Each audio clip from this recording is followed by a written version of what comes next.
How do you build a situation where you are transferring money across the world to spend on global public goods, global commons, but also to support development and progress in countries which need it, but with a totally different accountability system? And that's where this whole idea of global public investment comes in. Hello, welcome to this week's episode of the podcast, The Power Shift, Decolonising Development. This week, we're talking to Jonathan Glennie, co-founder of Global Nation, and we talk about global public investment, circular cooperation, and learning from each other. Listen on for more. Welcome to The Power Shift, Decolonising Development, the podcast series seeking to bring together thinkers, practitioners, activists, to share ideas, inspire change, and identify tools for practical action. I'm Professor Kate Bird, a socioeconomist and director of the Development Hub. Today's co-host is Nompilo Ndlovu. Over to you, Nompilo. Greetings, I am Dr. Nompilo Ndlovu. I am a Zimbabwean living and working in South Africa. I'm an oral historian who applies gender frameworks to my work with communities in Africa. Recent work has included involvement in a mixed method study on poverty dynamics in Zimbabwe, where I led the work on gender and marginalization. My PhD focused on mass violence, memory, and local transitional justice in post-colonial Zimbabwe. Back to you, Kate. Thanks, Nompilo. Today, we're very excited to be talking to Jonathan Glennie. Jonathan is a writer, researcher, campaigner, and consultant on sustainable development, inequality, and poverty. He recently co-founded a new think tank, Global Nation. His work looks in particular at the changing nature of international cooperation as a dominant paradigm and global economic relationships as they evolve. He's held senior positions in international organizations, including Ipsos, Save the Children, ODI, and Christian Aid, and helped set up The Guardian's global development website, for which he was a regular columnist. As a consultant, he's worked with governments, international agencies, and civil society organizations as they renew their strategies for a new era. His latest book, The Future of Aid, Global Public Investment, was published by Routledge in 2021. He lives with his family in Colombia. For more on Jonathan and the work that he does, please click on the show notes below this episode. Now we're going to go into questions, Jonathan. You are the founder of Global Nation. Can you tell us a little bit about yourself and what led you to found Global Nation? Yeah, co-founder with Hassan Damluji. And wow, I don't know where to start. We started it 2 years ago. I was a writer consultant and doing research. And, you know, sometimes it gets a bit lonely.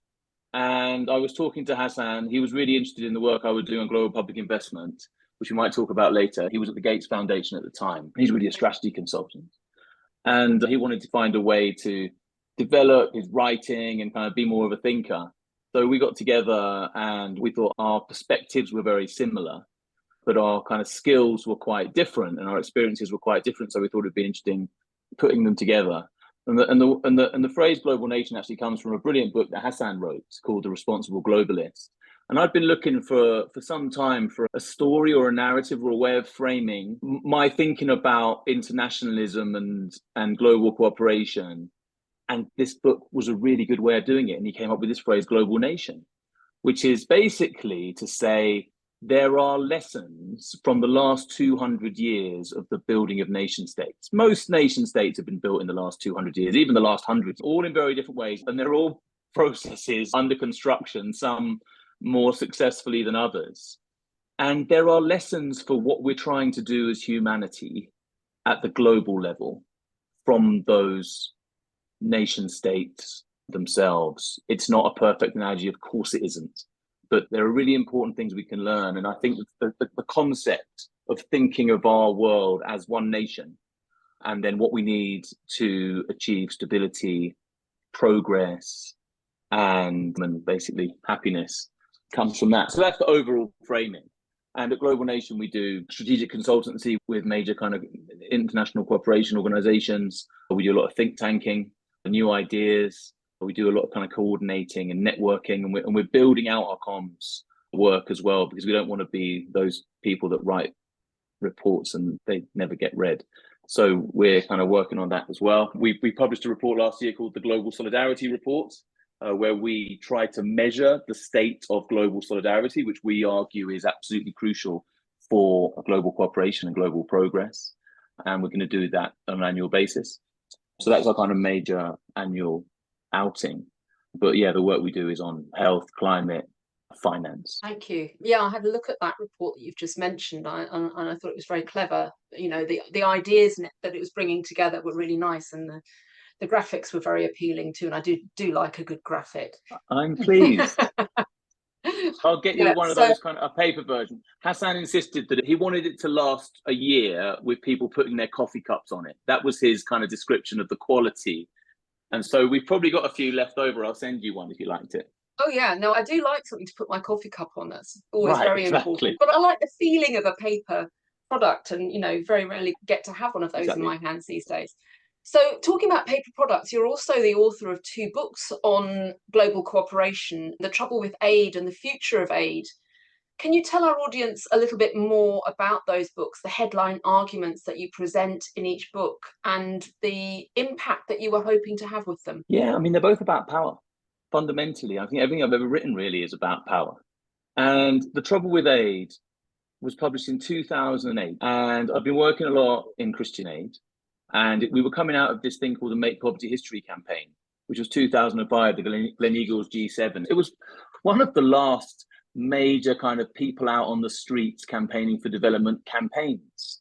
And it's really interesting, just in parenthesis, to reflect on how that has changed over the last 20 years. But it was a major campaign. And I think a lot of us were frustrated. We were very proud of what we did achieve. We were very frustrated that once again, the wealthy nations of the world had kind of discovered increasing aid as the main response to global inequality and poverty. And indeed, you know, climate change was, of course, a growing concern. And our point was, no, it's not about aid. You know, aid is great. You know, money is helpful.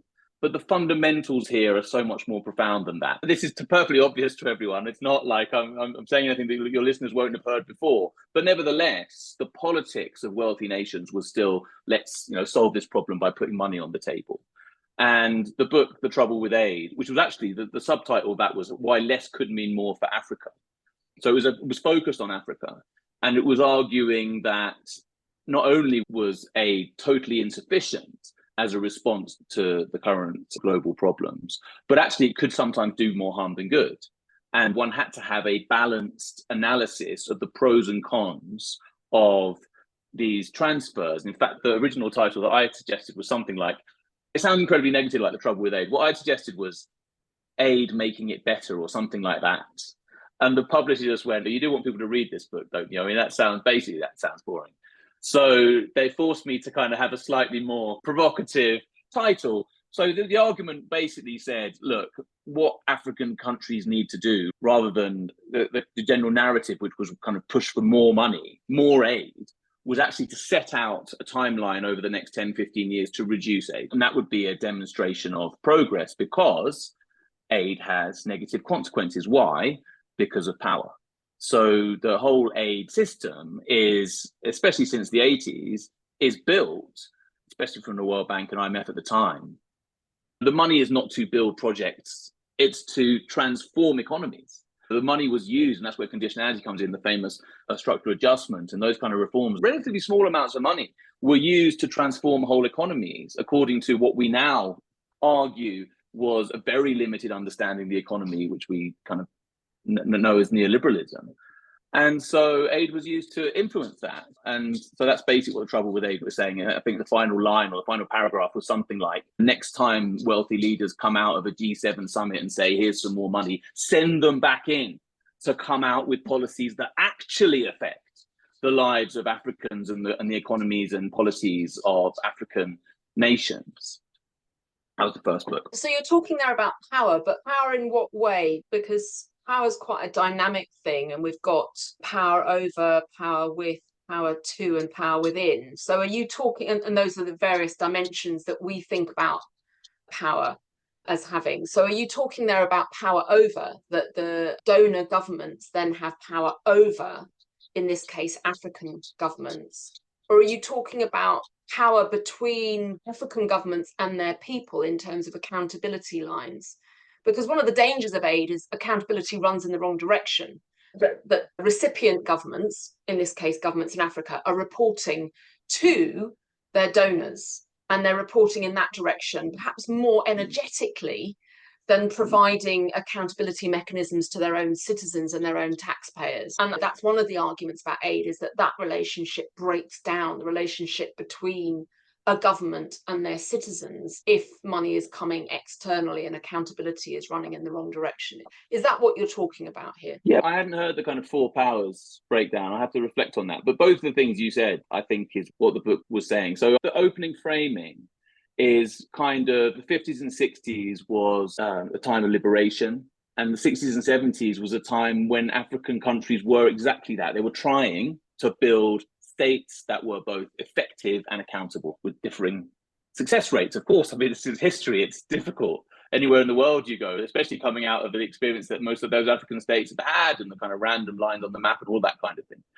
But both are things of what you just said. So the power of countries to use money to force African countries to do what they asked effectively. So the book was about reducing aid dependence. And that's where we come on to the second book. I'm not against the concept of transferring money to countries that require it.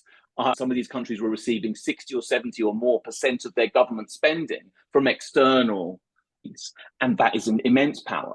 So that's the one thing that you said, power over. But then, yes, exactly, this development of a relationship of accountability between the state and its people was undermined. So in other words, democracy, or the building of the possibility of democracy, was undermined because fundamentally accountability was being transferred to an external entity rather than to the people itself. So yeah, I mean, these are complex things and you can't change them overnight, but definitely that gradual development of accountability and state build, going back to what I was saying earlier about the nation state, was being undermined by the aid relationship. And therefore my argument was it has to be reduced over time. Yeah. So that nation building could begin again. And what you found in the early 2000s, of course, was that it was doing fairly well. You know, the reliance on aid was reducing. And what I'm worried about now, of course, everyone's worried about, is with this post-COVID, with the huge debt crises that countries find themselves in, including Africa, is that power relationship will deepen again as countries find themselves dependent on external support and indeed, are paying huge amounts of debt service. So then you go to accountability. And how do you build, and this is where the second book comes in, how do you build a situation where you are transferring money across the world to spend on global public goods, global commons, but also to support development and progress in countries which need it, but with a totally different accountability system? And that's where this whole idea of global public investment comes in. I think one of the things that I reflect on with this, and I love the name Global Nation and the way that you've outlined the thinking behind that, is an idea of global citizenship and reciprocity. And back in the 1980s, when I was doing my undergraduate degree, I came across the idea of Gaia, which fits with the idea of sustainability and green politics and so on. And it's the idea that the Earth is a unitary whole. And that, for me, fitted with the idea of global citizenship, reciprocity. And in a nation, you would expect to see transfers between a richer part of the country and poorer parts of the country, because you're all citizens and you're all in it together. And if we're thinking of global citizenship, surely the need to be transfers to create equity, to create fairness. But the problem with the current system is that we've got aid as a sticking plaster when transfers are going in the other direction through trade systems that don't really work terribly fairly, and other systems that are extractive and unfair. So I think that aid is a very complicated tool in thinking about this kind of reciprocal relationship, these sets of reciprocal relationships. That's my penny's worth on the subject. I probably ought to shut up and move on. Our next question. We had Nancy Kankamkusi on the podcast telling our audiences about Waxy and Ringo reimagining the INGO and their decolonising advisory community. They're key players in the Shift the Power movement. And you're also part of the movement, and your organisation, Global Nation, helped to organise the Shift the Power Global Summit in Bogota in December 2023. Could you tell us a little bit more about this and the experience that you had and where you see the Shift the Power movement going next? Yeah, so the time I got involved with the Shift the Power movement was there was a meeting in London. It's been going, I guess, for about 7 or 8 years. It kind of has evolved really organically. And I think it just recognizes, in a way that a lot of people have, that something has to change in the way that we view international cooperation. And the fundamental analysis is the power is almost always in the wrong place. Well, I mean, money is power, right? So it's very, very hard to change these things. But what you have to do is build institutions and process and incentives that somewhat mitigate the overbearing power of money and, to some extent, history and ultimately weapons and things like that back up international relationships. I was on the advisory board of the Reimagining the INGO process, and that's one part of it. And I think the bit that I find really positive about where we are in our ecosystem at the moment is that this language of decolonizing is everywhere. It's a commonplace now that this has to happen. That was miles away from being true only 15, 20 years ago, which is not to say that it hasn't been written about, especially by Southern academics and leaders, for decades. Of course it has, but it's made it to the kind of, I guess, seats of power. And one of the great ironies of international development is that those seats of power are, of course, Paris, London, Washington, and all those places in the global north that run international development thinking are very constrained by their own political context and their own educational constraints. And still see, I think particularly in the UK, but I'm not qualified enough about the US and Europe and, let's say, the other OECD countries to state this fully, but I think particularly in the UK, there's a very paternalistic understanding of international cooperation, and we're emerging from it. But the international cooperation system and the major NGOs and the think tanks were set up in the 50s and 60s, at a time when, especially the UK, still had colonies, and racist attitudes were very common. I'm not saying they're not common now, but certainly the narrative has shifted very significantly since then. And so I think the kind of original sin of international cooperation is an instinct that the West and the North has the money and the answers, and others have to learn and come up to that standard. The whole language of developed and developing is deeply problematic, and the idea of developed is the most annoying bit of all of that. I think the concept that countries are developing is quite sensible, but it should be applied to all countries. The idea that some countries are past participle, developed, job done, no further development required, and yet it's the framing that we've used, and still, despite everything. And it's not only the framing used in the North, but the global South countries often cling, and understand why, for political reasons, to the language of we are underdeveloped. We are the least developed countries. And they don't want to use that language because for historical reasons, it's useful in UN processes and decent cash and those kind of things. But it is nevertheless a really insidious narrative. And that's fundamentally what I think we are in the process of changing bit by bit. Because, and this I think is a fundamental learning that I've had, and I think a lot of us have had over the last 20 years, you don't get policy change until you change the narrative and the story. Or rather, it's much, much easier to get policy change if you have a narrative that fits. And the narrative of aid is not the narrative we need in the 21st century, the narrative that we can help you. Although, of course, there are aspects of that are welcome. Generosity, kindness, empathy are not to be scoffed at, but nevertheless, they are patronized. And what we need is a world of horizontal debates and equality. And that's the two main things that we're pushing at Global Nation, which is this global public investment approach to financial transfers, and also this thing we're calling circular cooperation, which developed the idea of vertical cooperation, north-south, horizontal cooperation between countries of supposedly kind of similar levels of progress or development or complexity or whatever word we want to use. And I don't know if you come across this idea of triangular cooperation, which was kind of the next step after South-South cooperation, which kind of involved a global North country and a global South country, but still maintained this idea that basically the global North has nothing to learn.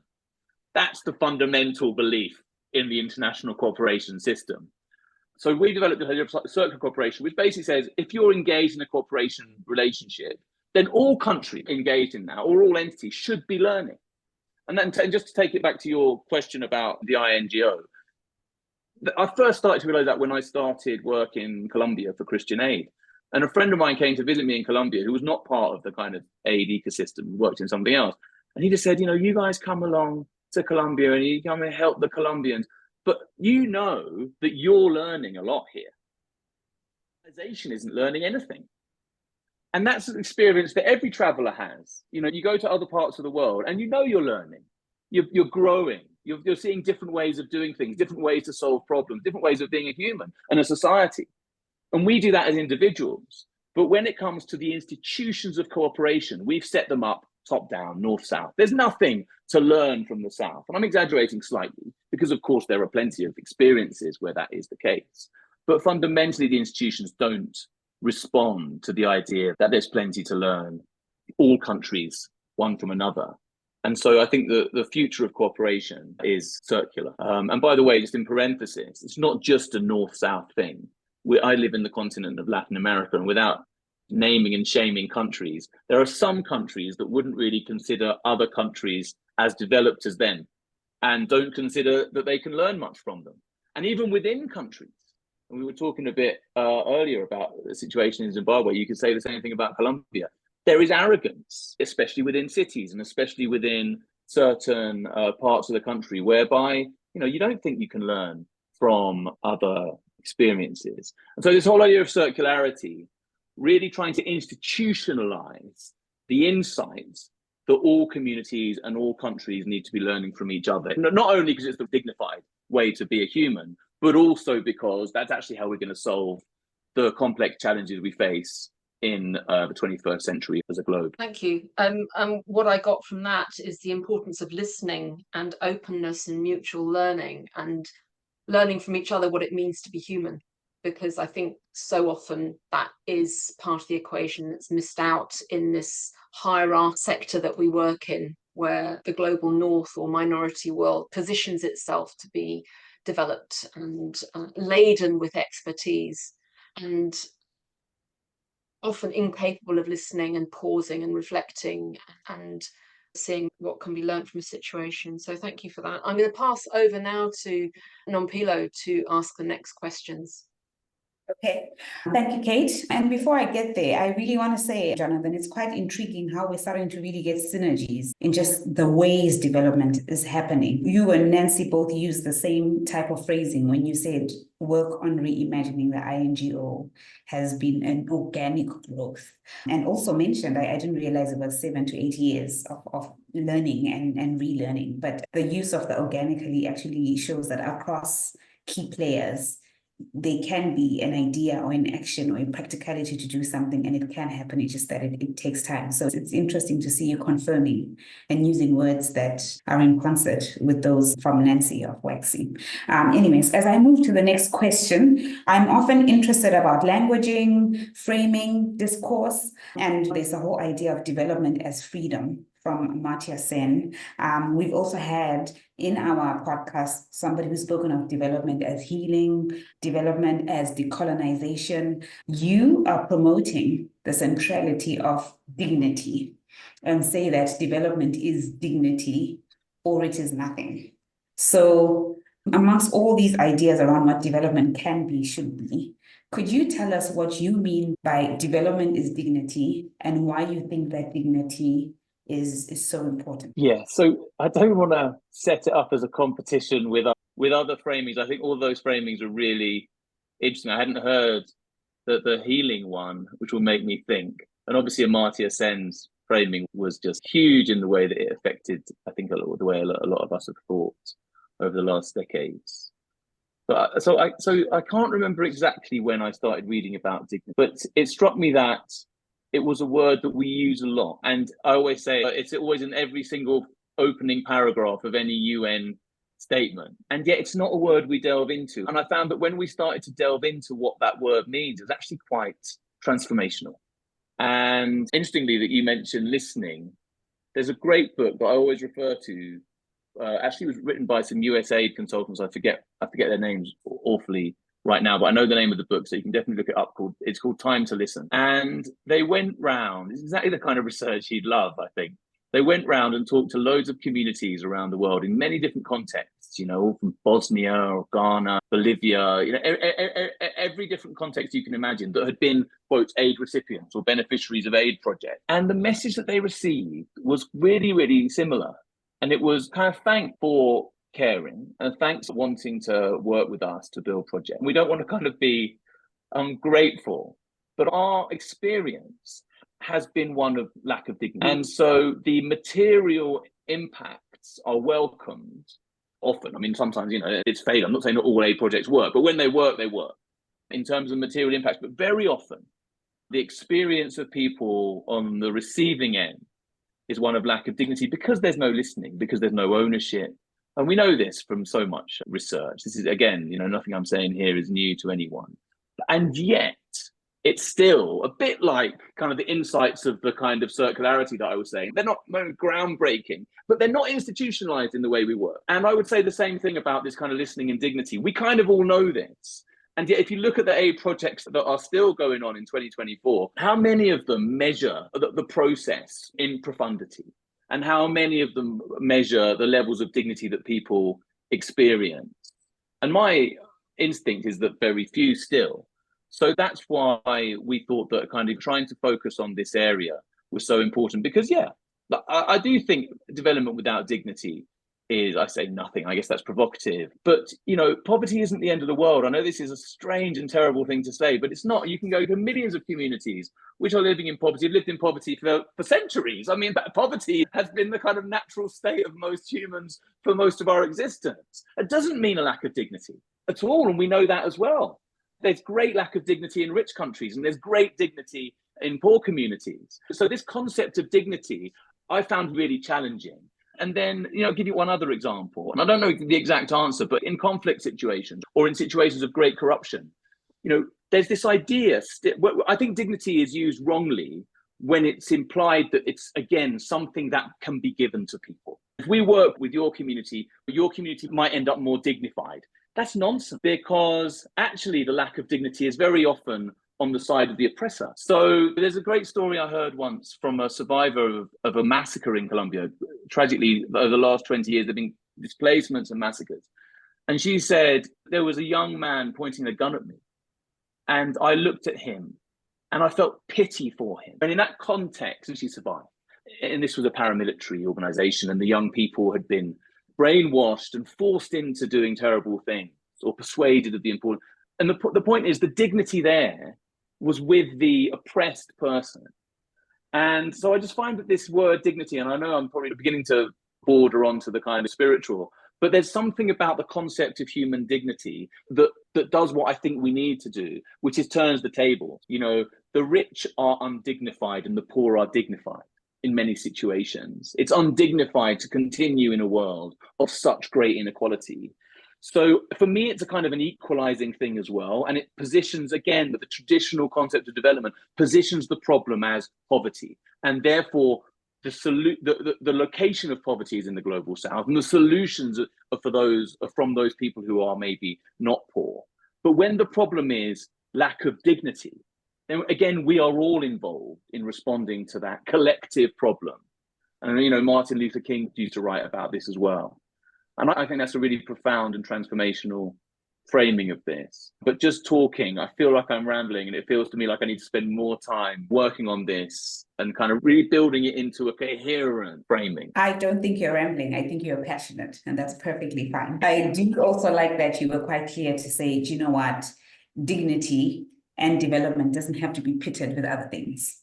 Right? Gender, freedom, it's an aspect of. So I think that really clarified that from the beginning. And maybe just to help you as you're thinking about the future of how to use this terminology, I hope that your organization, as you've gotten to a place where you're measuring global solidarity, that you can get to a place where you can measure dignity in development, or else whether dignity can be institutionalized. And I think with that kind of research over time, we would be able to see the importance of when it's used versus when it's not. We know, of course, ultimately that dignity is everything. I wonder how it can be measured and what that would tell us as we get ready, as we continue learning. Yeah, there's a group at ID Insight led by Tom Wayne that is doing that. That's kind of said, look, we know that dignity is important, but how do we get it into projects? And the answer is measurement.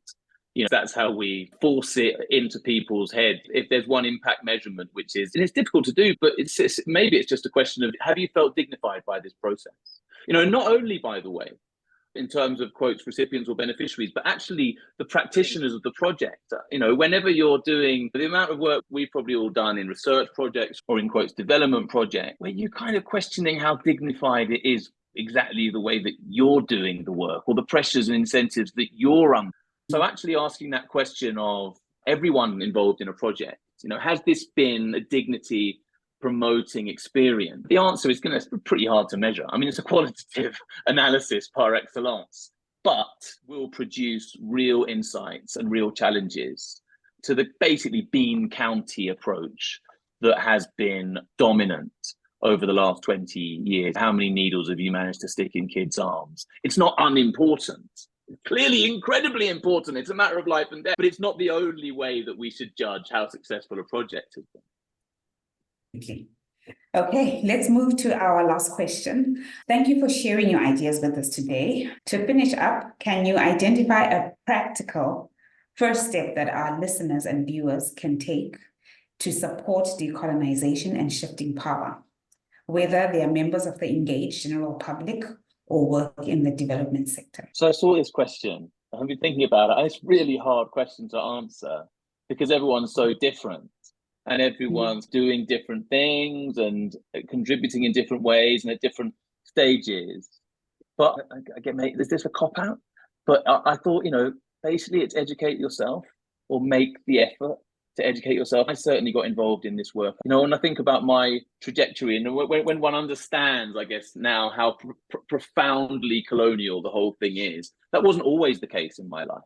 I always say I learned nothing about imperialism at school. This sounds incredibly kind of naff, I guess, but everything I learned about racism and empire, I learned from Martin Luther King and listening to reggae.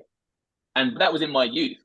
And then I started to read about it and understand it. But those seeds were sown because I was a massive reggae fan. You could hardly avoid that kind of perspective. But I learned nothing about it in school. And that's true of most people in the UK. And I can't talk for the rest of Europe and the US and other parts. But my instinct is that that's true. I mean, everything I knew about slavery was that the UK had heroically banned it. Well, we didn't know anything about the fact that we started it 200 years earlier and all that stuff. So for me, it's about gradually educating oneself. In my case, given my background, which was, for those that are listening to this, I'm a white man. I was brought up in London, and it wasn't obvious to me, any of this stuff. What was obvious, and this is why I don't discount empathy and compassion. Why I started this is because I had empathy and compassion, and that isn't to be scoffed at, wherever you're from. And however much you understand politics and empire, that's a powerful source of humane relationship. But nevertheless, that's only the beginning, and one has to continue to educate oneself about political realities. And so that would be my main encouragement to people, because we are very limited in the education that we receive in northern countries and incredibly constrained. And this stuff about colony and power and empire and dignity does not come easy to most people in the global north. In my experience, certainly white people, there's clearly a different instinct and understanding depending on the way that you're brought up. So I guess that's my thing, but a bit of a cop-out, read more, listen more. Oh, listen as well.